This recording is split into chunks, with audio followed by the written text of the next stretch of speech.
Céline, responsable du service prévention à la CPM et en charge du partenariat au centre d'examen de santé. Bonjour, Virginie, à l'URSSAF Poitou-Charentes. Je suis experte technique pour le public des travailleurs indépendants. Bonjour, je suis Laurence, je suis chargée de conseil et de développement en action sociale à la CAF de la Vienne. Je suis Sandy, conseillère en prévention à la MSA Poitou.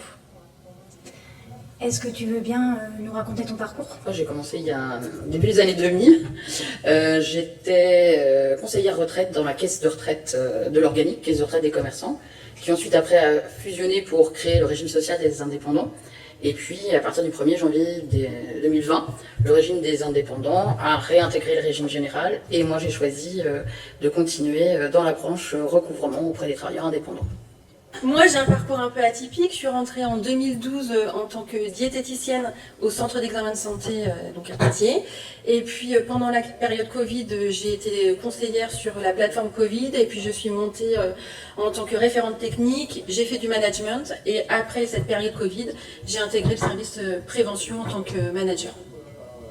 Et toi ? Moi, je suis rentrée à la CAF en 2006 en tant qu'agent de développement social, plutôt pour faire du travail social sur les quartiers, en l'occurrence de la ville de Poitiers. Et puis en 2012, j'ai rejoint le service des politiques territoriales donc pour prendre un poste de chargé de conseil et de développement. Et donc j'ai un master en ingénierie des politiques sociales, voilà, ce qui m'est très utile pour mon métier aujourd'hui.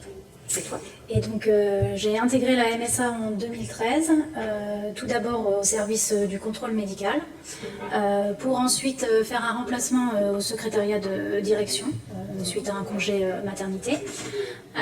Puis en 2014, j'ai été titularisée au service santé-sécurité au travail en tant que secrétaire médicale, où du coup j'ai appris l'ensemble des métiers qui naviguaient, qui étaient là dans ce service. Et j'étais très intéressée par le métier de conseillère en prévention des risques professionnels, où du coup j'ai été nommée en 2022. Est-ce que tu peux nous donner tes motivations ? Alors, moi, ce qui me motive sur ce poste, c'est le fait de travailler avec plusieurs partenaires. On travaille avec des élus, on travaille avec des associations, et dans le but de mettre en place des services pour les familles sur les territoires, donc des crèches, des centres de loisirs, des centres sociaux, des secteurs jeunesse. Ce qui me motive aussi, c'est qu'on travaille pour tous les publics, toutes les familles, voilà. Donc il y a vraiment ce souci de se dire que c'est ouvert à tous. Et toi, Céline ? Alors moi, il y a deux choses, la prévention et le collectif. La prévention, parce que c'est vrai que l'assurance maladie, on est surtout connu pour les remboursements de frais de santé et les versements d'indemnités journalières. Mais depuis quelques années maintenant, l'assurance maladie a pris un virage préventif et pour venir vraiment en amont des maladies, prévenir les maladies. Donc ça, c'est la première chose. Et la deuxième chose, le collectif, parce que faire de la prévention, c'est avec tout le monde, on embarque tout le monde. Donc on embarque aussi bien les services de la caisse, mais aussi la CAF, on arrive à travailler ensemble, et les partenaires qui eux sont au plus près des assurés, souvent les plus fragiles. Et donc c'est ce collectif-là où on arrive, avec ce collectif-là, on arrive à répondre, à avoir des réponses de qualité pour nos assurés. Et toi ?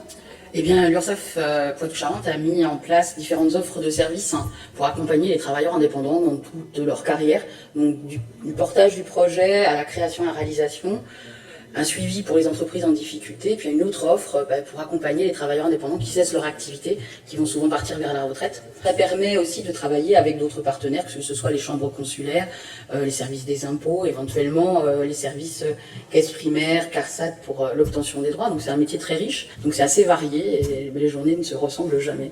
C'est ça qui est intéressant.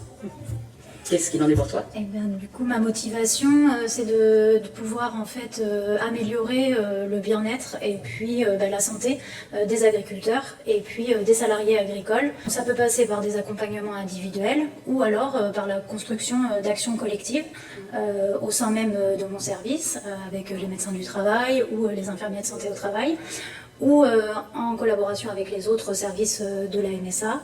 Est-ce que tu aurais un événement marquant ou une anecdote à nous raconter ? Donc l'anecdote qui me vient, c'est une année qui avait été particulièrement difficile dans les relations partenariales avec des acteurs associatifs qui m'avaient donné du fil à retordre.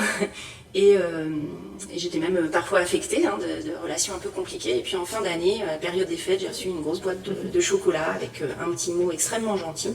Et ben moi, c'est plutôt une rencontre avec un exploitant qui est reconnu en qualité de travailleur handicapé. On a pu l'accompagner dans des aménagements techniques de son poste sur son exploitation.